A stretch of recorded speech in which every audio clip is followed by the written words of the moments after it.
DWJE 88.1 FM Radyo Pangasinan. Number one pop music station. Paborito. Ang susunod na programa ay rated GP. GP? Ano yun? Garantisadong pampaborito!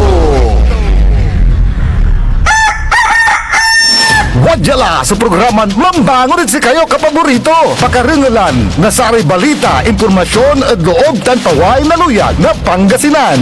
Maabig yakabwasan, Pangasinan. Maabig yakabwasan, Pangasinan. Kaiba sa kapaboriton Dennis Mojares tan si kapaboriton Aaron Horado. Jalabat, DWJE 88.1 FM Radyo Pangasinan. Maabig yakabwasan, Pangasinan.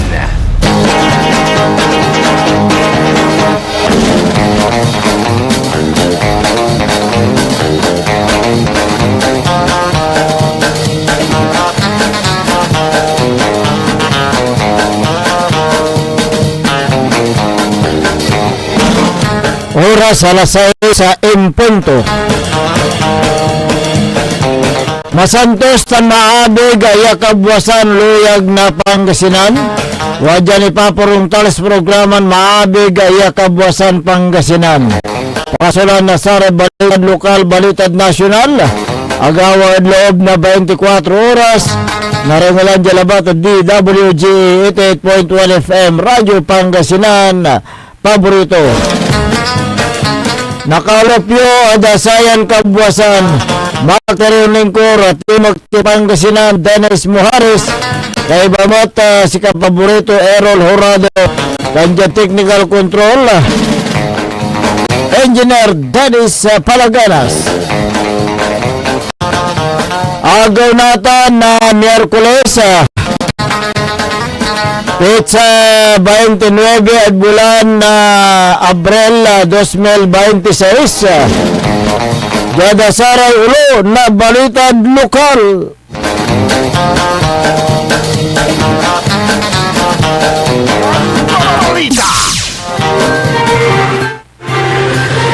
Laki na to ligan niya tatambalin. Radyo Pangasinan Balita. Motorsiklo at umakyar lapod alak. Radyo Pangasinan Balita. San live-in na partner na plagad 5 na taklay na uloy Shabu Asamsam. Radyo Pangasinan Balita. Taluran street labor individual dyan syudad na Dagupan na plagmot at 5 na taklay na uloy Asamsam sa Shabu. Radyo Pangasinan Balita. Unda pagtayo ada saraya ulo na balitad nasyonal. Radyo Pangasinan Almusal Balita. Sa ko wala kuno at bansa na France. Radyo Pangasinan Almusal Balita. Gobyerno doble kayod piyan na makabawi at inkande na nasaldi ko palapag ng Senador Lacson. Radyo Pangasinan Almusal Balita. Rocket ang mesisto niya insigupan na kaso na BIR. Radyo Pangasinan Almusal Balita. Impeachment ng Vice President Sara Sumpalen na Kamara. Radyo Pangasinan Almusal Balita.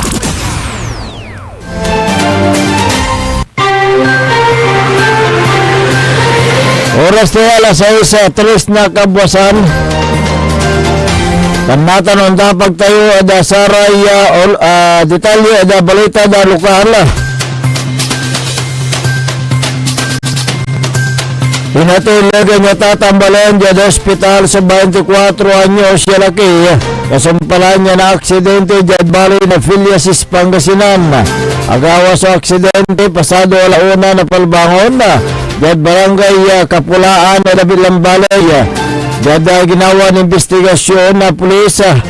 Akabatan niya manmamaneho na motorsiklo Panumbabatik jada karukaya na karsada na abit la lugar nan si katoso ondi kula ed abit la lugar alos kontrol to niya so Manibila si Hegan na samay impact to bakyar na abit la motorsiklo akag na sugat sa biktima jada nandaran parte na laman tan si kato simbatik isang kasinggaran niya patambalan bang balit si kato so indeklara na dead on arrival. Radyo Pangasinan Balita.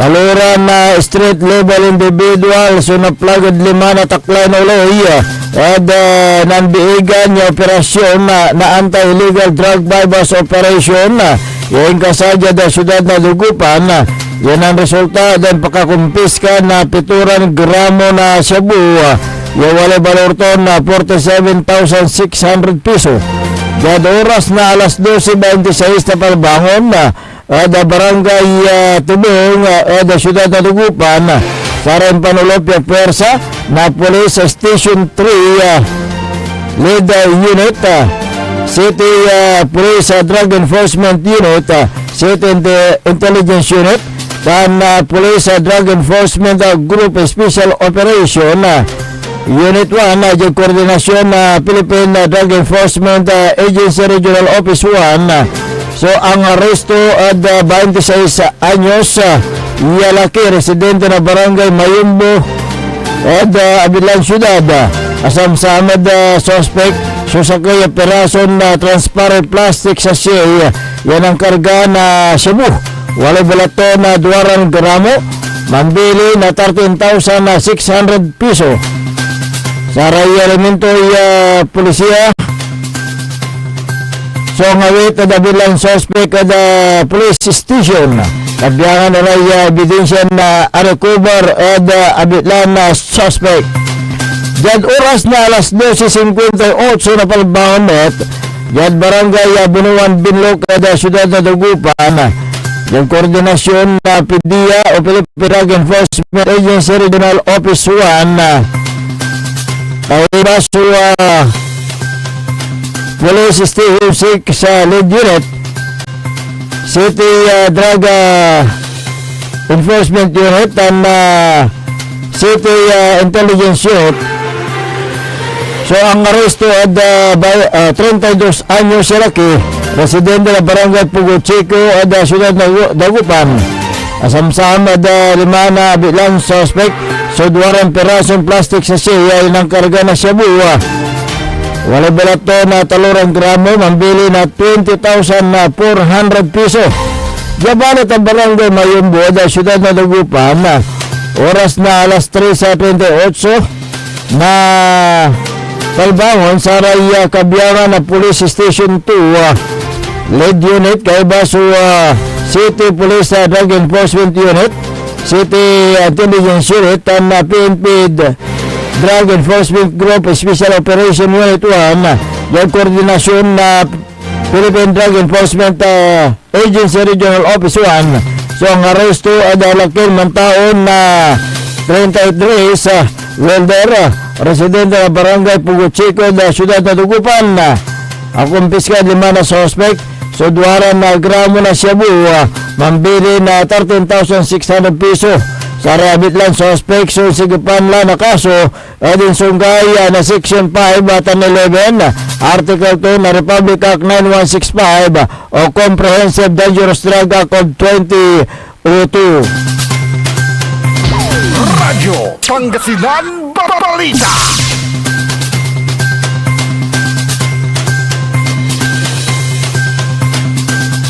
Construction worker na aresto shabu asam-sam na Infanta Police at ginawa ng pansukisok at abong tunya yung ginawa dyan barangay Bayambang bali na Infanta Pangasinan kay baso sa may mismo na kalibin na partner tunya sa may suspect samantao na 34 residente na abit na lugar sa kanya pansukisok na Infanta Police at Paulo ng Police Captain Christopher P. National OIC Chief of Police kay Baso 105 Regional Mobile Force Bureau 1 na Hermosa do Sul may koordinasyon na Philippine Drug Enforcement Agency PDEA Region 1. So base sa may search warrant yung pakseba no korte makalanor at pangyamot na legalya druga asam sama so 18 perason heat shield na transparent plastic sachet yan ang karga na Cebu walay balato na 53.3 gramo walay balor to na 362,440 piso buwaran na botelya yan ang kargamot na Cebu residue sa kaya baksa yan ang karga na Cebu residue pituran lighter sa kaya bandel plastic sachet waloran na piraso ng kapoy karga na plastic sachet sa kaya bamboo stick sa kaya rolled aluminum foil sa kaya piraso ng provide sa tutor sa kaya metal rod taloran piraso na aluminum foil taloran na piraso na bala na 38 caliber sa kaya unit na caliber 38 kan sa kaya pakitan na sigarilyo Saray suspension na with police station na Infanta for proper documentation and proper disposition na kasunin sunggay na Section 5 at 11 Article 2 na Republic Act 9165 o Comprehensive Dangerous Drug Act of 2002 na Republic Act 10591 o Comprehensive Illegal Possession of Firearms and Ammunition sinsiga pagkorte laban ed abitlaran suspect. Radyo Pangasinan Babalik.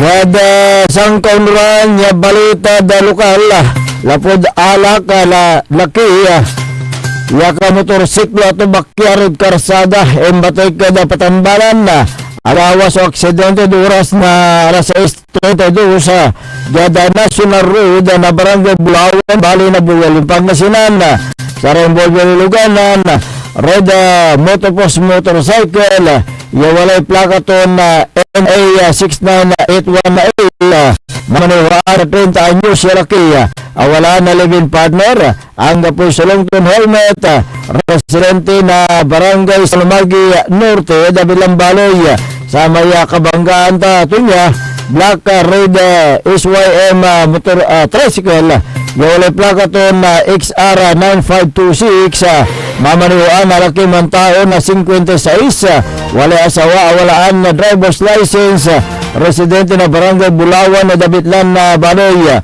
unang investigasyon ng pulis tanbasin matla eda palapag na 32 anyos siya laki yasikato akamoto na Dabitlan na aksidente awalaan na asawa residente na Barangay Poblasyon Bali na Aguilar sa may tricycle subabagan Kimnawigi kan gimamgam ed linya na motorsiklo singalgan na sa may empakadawakyar na biktima akagamor na sugat yan nandrampasan na laman na sa bilang biktima kan sikatoy tampol yung batik yadling kayen district hospital umpapaway wala din place na alak so abitlan biktima. Radyo Pangasinan Balita. Naringalan na rin katibukelan niya balita da lokal ang testaron dapag da saray detalye at balita nasyonal wajan ni Repigaran Paimano.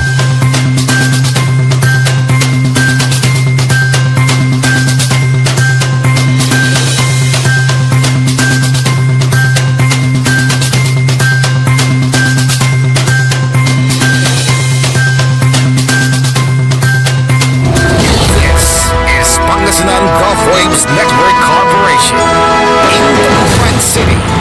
DWJE 88.1 FM. Radyo comfort meets flavor? Welcome to Cafe Medardo, nestled inside Coras Manor and Garden in Mapandan, Pangasinan. Your cruises keep just off the town's heart. Start your day with a rich aroma of freshly brewed coffee. Savor our signature blends, perfectly paired with warm pastries straight from the oven. Indulge our mouth-watering pasta, bowl and chef-inspired specialties made with love in every bite. Whether it's a casual catch-up with your friends, a family celebration, or a quiet moment just for you, Cafe Midalo is your perfect spot to relax, connect, and enjoy.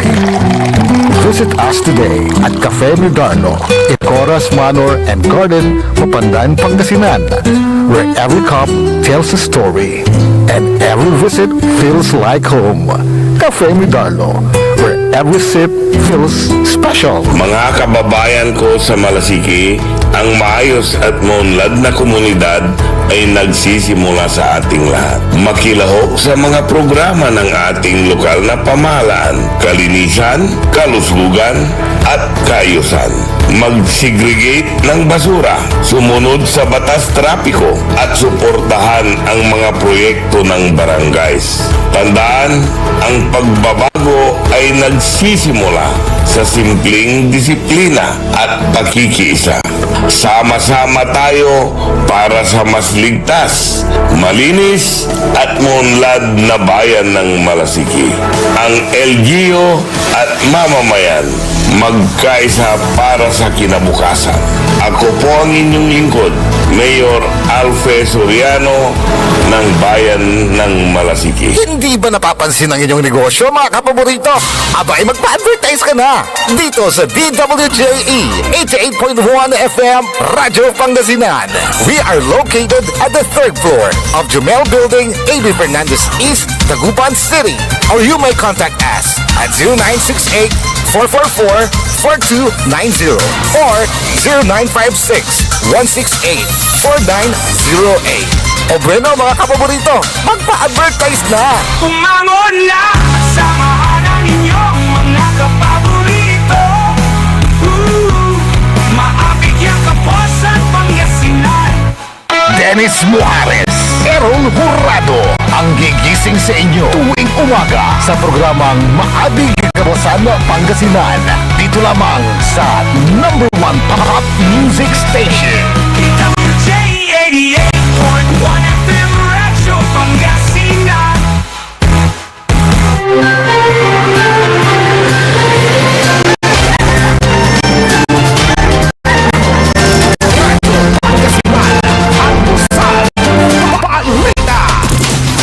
Guys, 17 na po ng umaga, 6:17. Ako po ang inyong kapaborito, Kuya Errol Hurado. At narito na po ang detalye ng ating mga pambungad, mga almusal balita ngayong araw ng Thursday. Radyo Pangasinan, Almusal, Balita.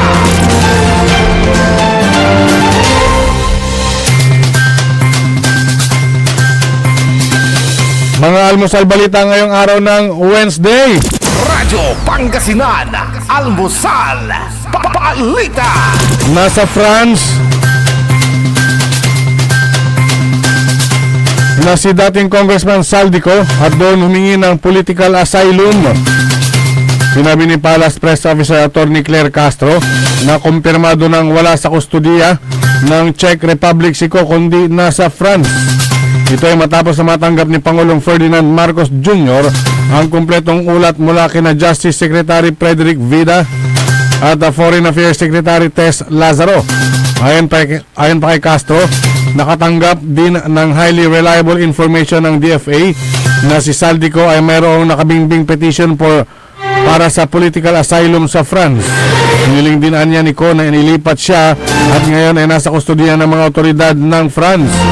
Nilino naman ni Castro na hindi nakakulong si Saldico sa France kundi pinalaya sa doon dahil may nakabinbing petition for political asylum.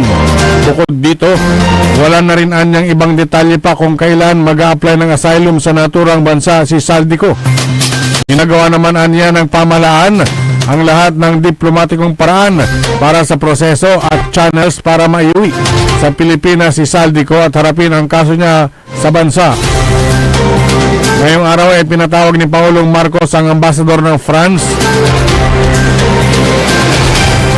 at charge the affairs ng Czech Republic para pag-usapan ang lahat ng paraan at prosesong gagawin para maibalik dito sa bansa si Saldico. Radyo Pangasinan, Almusal, Balita.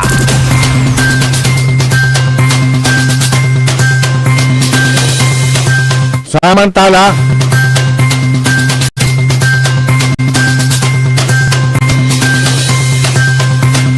wala nang ibang dapat sisihin ang gobyerno kundi ang sarili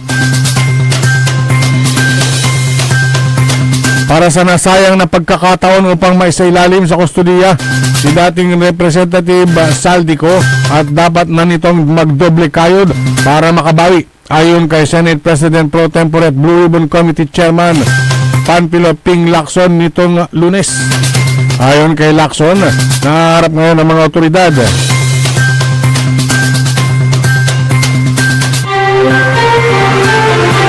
ng Pilipinas sa nakakahiyang sitwasyon matapos mabigo silang kumilos agad sa kabila ng napapanong impormasyon hinggil sa pagkakahuli kay Saldico sa Czech Republic. Ayon kay Bida, pinalaya si Ko matapos itong sitahin noong April 16 at kasalukuyan ng malaya sa isang lugar sa Europa.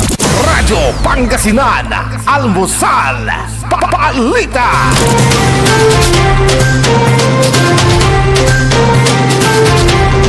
Sa iba pang mga balitang nasyonal, Radyo Pangasinan, Almusal, Balita. target ng House Committee on Justice na tapusin ngayong araw, April 29, ang pagdinig sa dalawang impeachment complaint laban kay Vice President Sara Duterte na nakapokus sa pagdetermina sa probable cause at kill plot nito kay Pangulong Ferdinand Marcos Jr., First Lady Liza Araneta Marcos at dating Speaker Martin Romualdez. Inaasahan din na ihahayag ni Justice Panel Chairperson Batangas 2nd District Representative Gerbil Luistro kung may probable cause ang dalawang impeachment complaint matapos una nang madetermina na may sapat itong form, substance at grounds. Kung may establisa ang probable cause at paboran ito ng mayoriya ng Justice Panel, ay gagawa ng komite ng report at isusumite sa plenaryo para pagbotohan ng lahat ng mga miyembro ng Kamara.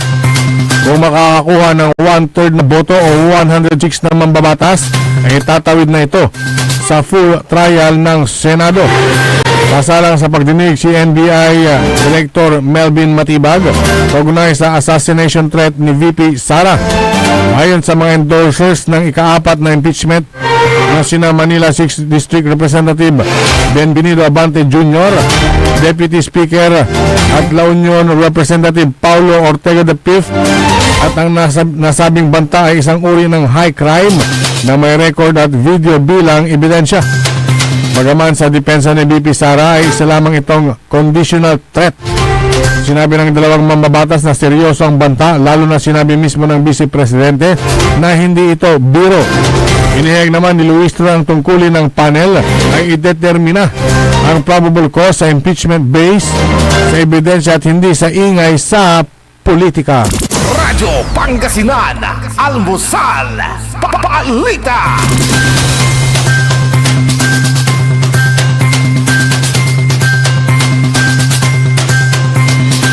Samantala, Radyo Pangasinan, Almusal, Balita.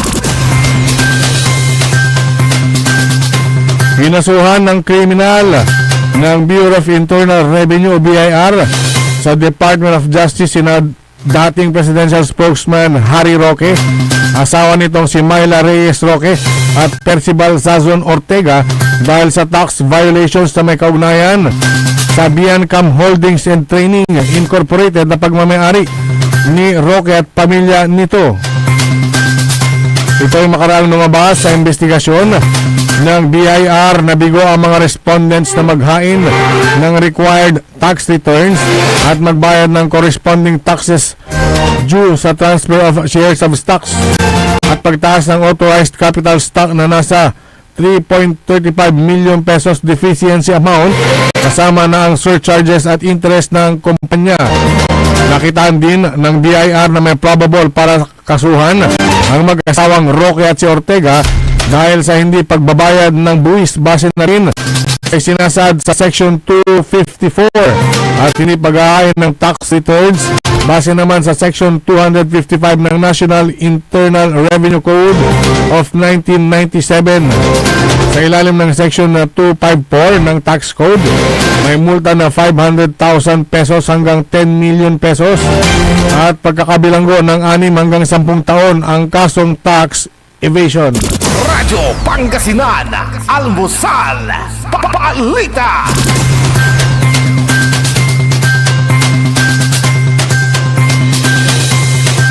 At sa pinakahuling balitang nasyonal, Radyo Pangasinan, Almusal, Balita.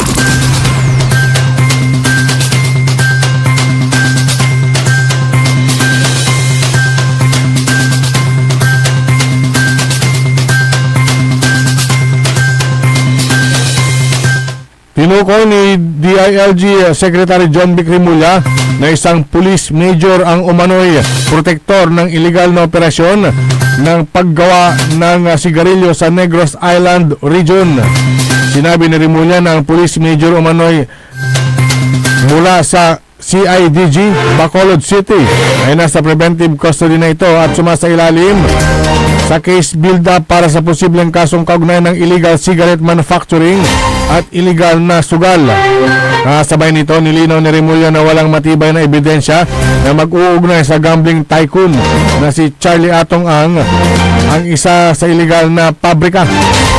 Sinabi ng kalihim na hindi ginamit ng DILG ang lokal na pwersa ng PNP at CIDG sa Negros Island region sa operasyon noong April 24 dahil umano'y pagkakasangkot ng naturang opisyal.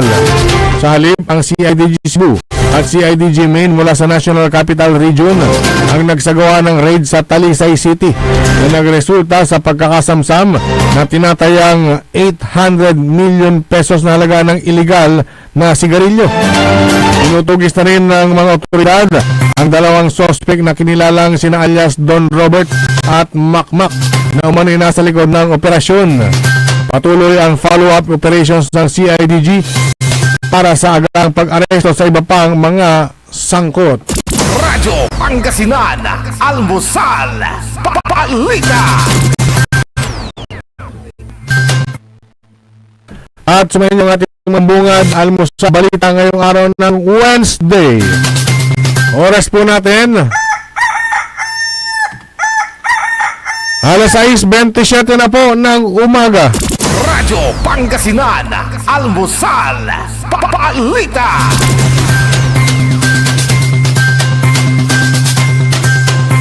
Ang puta-putang irang balita. Huwag niyo akong subukan! Kung walang kurap, walang mahirap. My God, I hate drugs. Hiya naman kayo sa inyong kapwa Pilipino. Ang puta-putang irang sunata. Son, ang puta-putang irang impormasyon. Aya sa number 1 pop music station, DWJE 88.1 FM, Radyo Pangasinan. Paborito. Looking for delicious food you can trust for any occasions? Discover the taste of Genlicious Food Service. From everyday meals to grand celebrations, we serve home-cooked goodness with restaurant-quality flavor. Indulge in their best sellers. Perfect for birthdays, anniversaries, meetings, and family gatherings. Let Genlicious Food Service take care of your food so you can enjoy every moment. Prepared with care, made with quality ingredients, and served with love. Every bite is worth it. Order now. Message Delicious Food Service on their FB page or call 0954-463-5305. Because with Delicious, great taste meets their value. Delicious Food Service. We cook, you celebrate. Good morning mga kapaborito, 6:30 na. Time check is brought to you by RH Super, ang shot ng tropa. Hindi ba napapansin ang inyong negosyo mga kapaborito? Abay magpa-advertise ka na dito sa DWJE 88.1 FM Radyo Pangasinan. We are located at the 3rd floor of Jumel Building, AB Fernandez East, Dagupan City. Or you may contact us at 0968-444-4290 or 0956-168-4908. O bueno mga kapaborito, magpa-advertise na! This is DWJE 88.1 FM Radio Pangasinan, whose sole mission is to inform, to educate, to entertain, delivering to all Pangasinenses news that is true, public service that is sincere, commentary that is fair, and entertainment that is proudly Pangasinense. This is your DWJE 88.1 FM Radio Pangasinan, going beyond just being number one, working towards total domination. Jad Pangasinan, walay saksa kaya radio station ya iiyag na Saray Pangasinense. Jad Aguilar, Paborito. Basista, Paborito. Binmale, Paborito. Bumalyon, Paborito. Labrador, Paborito. Lingayen, Paborito. mga tarap, Paborito. Jad Orbis Tondo. Paborito. Aya, so 88.1 Radyo Pangasinan. Paborito ng kabataan at matatanda. Paboritong pakinggan sa pag-president chief at mga opisina. Paborito mo, paborito ko, paborito nating lahat. DWJE 88.1 FM Radyo Pangasinan. DWJE 88.1 FM Radyo Pangasinan.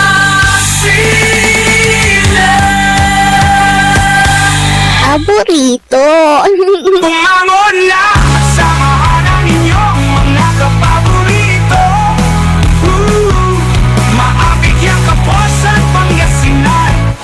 Dennis Muarez, Errol Hurado, ang gigising sa inyo tuwing umaga sa programang Maabig Kagabosan Pangasinan. Dito lamang sa number 1 pop music station. DWJ 88.1 FM Radyo Pangasinan. Alas 6:31 ng umaga sa pagpapatuloy ng ating palatuntunan, Maabig Kabuwasan Pangasinan.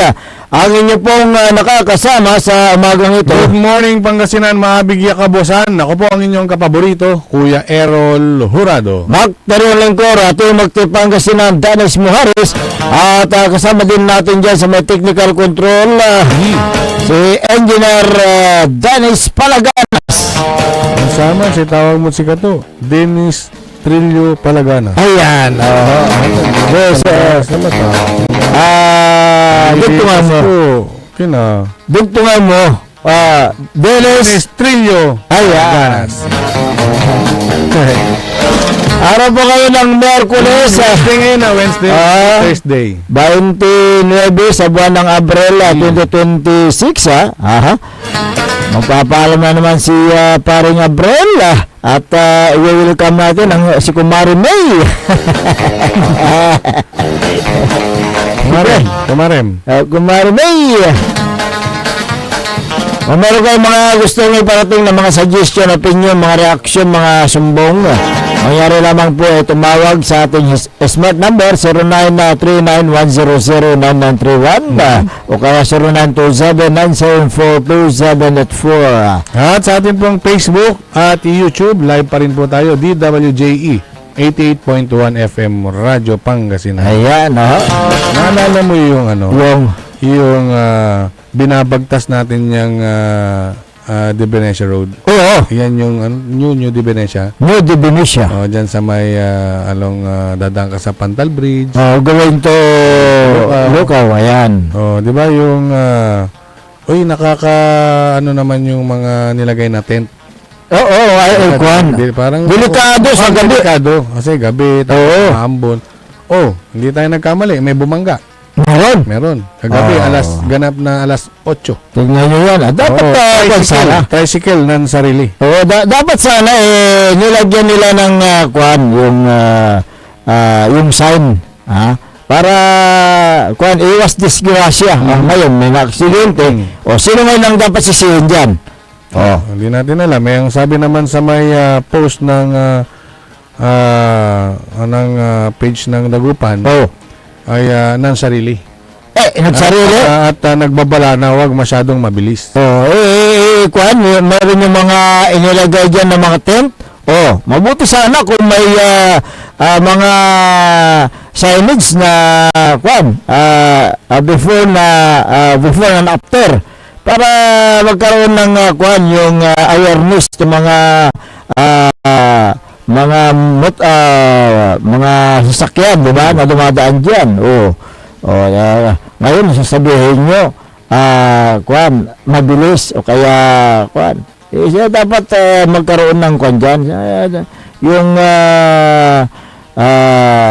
para makita ng mga kwan dyan, motorista, ito yung mga nalagay ng mga tent na talagang kwan dyan, nakakadisgrasya. Bakit kasi maaga silang Ito yung Dagupan City Government Information Office kanto. Oo. Ang sabi niya dito, ang caption niya, nagsariling tricycle driver tumama sa tent ng kalutan. Tapos mag-ingat po mga kabaluyan, lalo na sa ating mga drivers, huwag masyadong mabilis. At numero 1, dapat alerto at nakatutok sa kalsada. Yan. Bandang alas 8 ng gabi. Nakatutok din yung mga tent sa kalsada di ba? Nakatutok yung mga tent. Dapat may mga kwan dyan. Kung hindi nyo nilagyan ng mga kwan dyan, mga signage. May mga nakalagay pa na, kasi di ba yung kagabi nga nung binabagtas natin yan uy, buti yung dito, walang nadidisgrasya dahil mukhang Ngayon, masyadong madilim. pero alam natin, naiintindihan naman natin na mayroong okasyon. Magkakaroon ng okasyon sa Atlanta. Dapat kung sana maglagay kayo dyan na slow down dahil may mga yung mga reflectorized. Ayan. O kaya yung mga may nagbi-blink o kaya mga puso, sabi ko kung lang yung magsinyas na slow down. Nga po, labi, alam nga naman pa duty ra dita. Ang puso.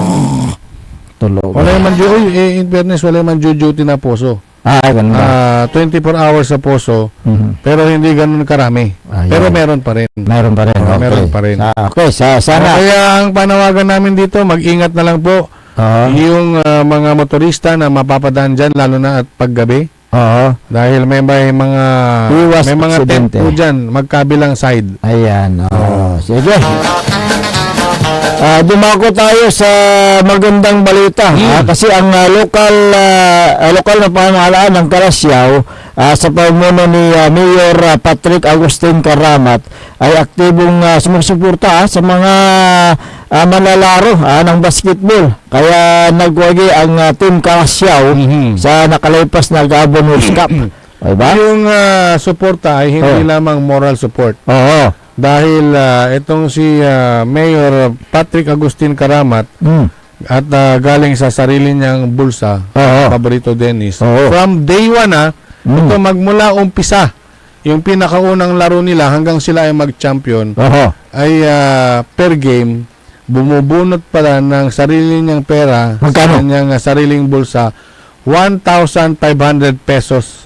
Bawat player. Bawat player. Ang sinasabi natin dito, bawat player pa lang yung mga hindi natin alam yung coaching staff kung magkano rin ang kanilang allowance. At yun, per game po yun. Na nanggagaling sa sariling bulsa ni Mayor Patrick Karamat. Ilan silang player? 'Di ba? Mahigit 10, 15 yata, 17. So 1,500 yun every game. Every game. Tuwing practice naman, ay libre lahat ng kanilang mga merienda, mga foods, mga refreshing na iniinom. Oo. At sino yung yung isa sa pinapapasalamatan ni Mayor, yung J. Moa. Oo, yung Si Sir J. si Moa. Joe mo, oo. Yun yung tawag sa kanya, Sir J. Moa. Oo. Dahil siya po ang isa sa mga naghubog Oo. sa mga players bukod dun sa mga coaching staff. Oo. Yan. Ang layunin kasi ni Mayor Karamat ay upang hubugin ang kailang talino at yung kadalasan yung tinuturuan sila ng mga provincial mga coaches nila, di ba? Yung kasi actually meron tayong nakaset na interview kagabi. Oo. Yun nga lang ay apagas si Mayor. Kaya nga, namamaos. Naintindihan natin dahil yung series ng laro nitong final Nandiyan ang suporta. ay nandun siya palagi kasama ang Sangguniang Bayan members, Oo. yung mga department heads, yung mga empleyado, nandyan sila. At talagang nanangmud mata ng mayor yan, si Katumat Naksawan. Ayan. Kaya pa yung mga trabaho niya sa munisipyo, yung mga binibisita niya araw-araw sa mga barangays. Correct. Ay talagang apalaban sa Team Kalasyaw basketball, hanggang si Mayor apalaban. Correct. Kaya nga, nandyan yung full support ni Mayor Patrick Agustin Karamat sa mga manlalaro ng basketball. Kaya nakatutok yan sa mga manlalaro. Gusto niyang kung kasi yung mga Team Kalasyaw ay magwawagi kaya ito na nagwagi sila nagbunga Yung kanilang hirap, sakripisyo, pagod. oo At naitanong ko rin kay Mayor na kung anong plano nila doon sa may premyo na 1.5 million Anong plano daw? pesos. Ngayon, sabi ni Mayor na pag-usapan, actually ang nag-usap-usap yung mga player at saka coaching staff. Tapos yung mga ibang staff nila doon. Si Mayor nakikinig lang. Ayan, okay. Ang nabasa, ang sinabi ni Mayor, yung 1.5 million, walang kukunin ang LGU. At paghahatian ng mga players at ng coaching staff. Ngayon, ang napag-usapan nila doon ay yung 250,000 pesos. Yun yung magiging pondo nila. Savings. Sa mga parang savings sila, pondo, alkansya. Para sa mga susunod na trainings, pambili ng additional equipment, pambili ng mga gamit, gagamitin sa kanilang mga practices. So voluntaryo na sinabi ng mga players saka ng mga coaching coach, staff na yung 250 set aside. Yung 1,250,000 pesos, yun yung yung pinaghati-hatian nila. Na walang napunta kay Mayor, sa mga politiko, sa LGU. Ito ay ibigay ni Mayor sa kanilang mga players. Bagkas si Mayor Kahit na abonado. galing sa kanila yan. Magastos sa tuwing may laro from day one na actually nagre-range siya ng 30,000 pesos per game. Correct. Galing sa bulsa niya yun kaya 30,000 pesos per game galing sa kanyang sariling bulsa para lang may allowance yung bawat player na Team Kalasyaw. Ayan. Kaya nga sila nagwagi sa fourth game sa pa hindi na yung Actually 3-1 ang score. So nagwagi sila laban sa Asingan team. Nung nakarang araw. Lamang sila ng 12 ang Kalasyaw. So talagang yung mga pinaghirapan ay nagbunga rin sa pamagitan ng kailang pagwawagi sa nakalipas na Governor's Cup diyan sa bayan nagyanap actually dalawang bayan yung pinaganapan yan sa Rosales saka diyan sa Kalasyaw. Kaya congratulations sa mga Team Kalasyaw. Lalong-lalo na itong mga local government units na talagang nandyan din nabibigay yung kailang suporta tulad ni Mayor Patrick Agustin Karamat financially talagang bubunot siya sa kanyang sariling bulsa para masuportahan itong mga Kalasyaw team. Ayan, congratulations. O dyan sa bahay ng Kalasyaw, kapaborito Irol, meron palang dyan yung PBA legend noon. Meron. Meron. Itong si Orlando Bauson ng Barangay Dinalawan, Kalasyaw. Kasama ito sa Toyota Tamaraw team. Ang kasama niya itong sina Robert Jaworski, sina Ramon Fernandez, sina Francis Arnaez. Kasi itong tatlong ito yung tinatawag na Big Three sa Toyota Tamaraw. Sina Robert Jaworski, Ramon Fernandez, saka Francis Arnaez. Pero marami pa silang mga kasama dyan. Kung hindi ko nagkakamali, kasama yan si Abby King, sina Arnolfo Tuadlis, nandyan din sina, may Acuña dyan nakasama sa Toyota Tamaraw noon kaya dyan sa Kalasyaw, meron silang yung isang legend na magaling na basketballista. correct, taga Barangay Dinalawan. Ang una niyang pinaglaruan ay ang tinatawag na MICAA. Manila Industrial and Commercial Athletic Association. Ayan. Yan yung mga basketball league bago magkaroon ng PBA. Itong si Orlando Bauson ay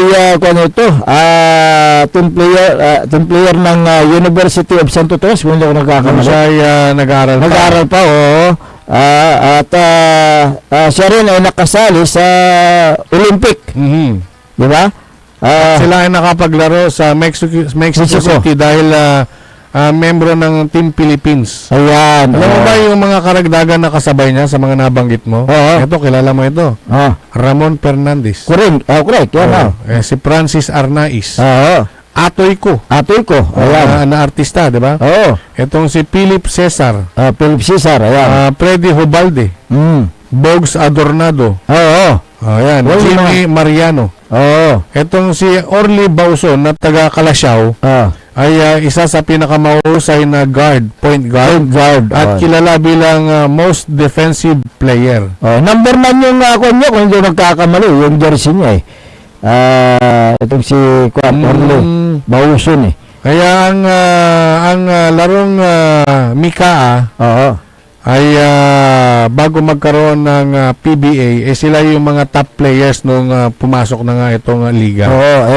Matangkad din ito. Si Ken Orly Bauson. Taga Dinalawan. Total basketball lang din ang ating napag-usapan. Naisingit mo nga. Itong si Orlando. Orly Bauson. Kung pa kaya, yung buhay pa kaya yan, si Orly Bauson. Nga pa balitak matla Siyempre, binigla magkat sa atay. Insingi mo kaya na Orly Bauson. Di ito kukumon. Kidding aside. Matangkad din yan. Sa ganong matangkad dahil siya ay guard. Kagaya ni Kapitan Saldi Bauson. Ay, Kintan. 6'4". Si Kapitan Saldi Bauson. 6'4". Yan. Good morning. Diyan sa Barangay Makabito. 6 yung haba, 4 yung height.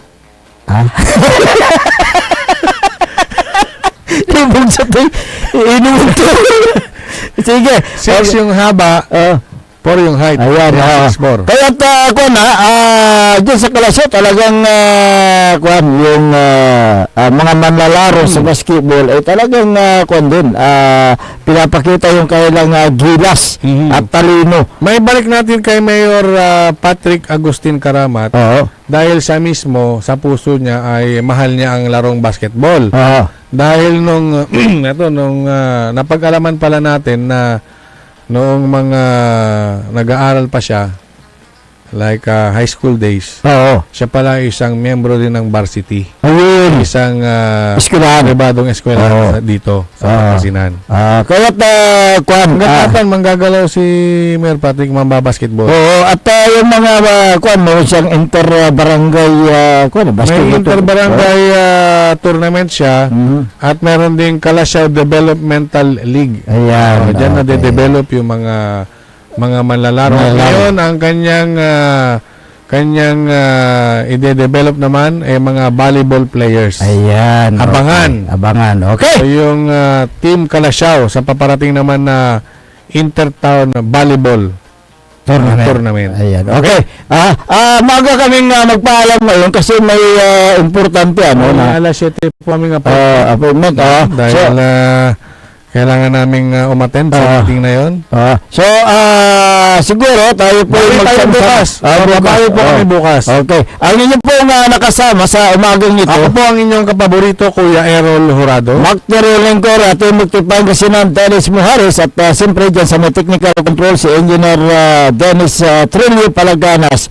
Ang tabayanan mamaya mga magagandang mga music na hatid sa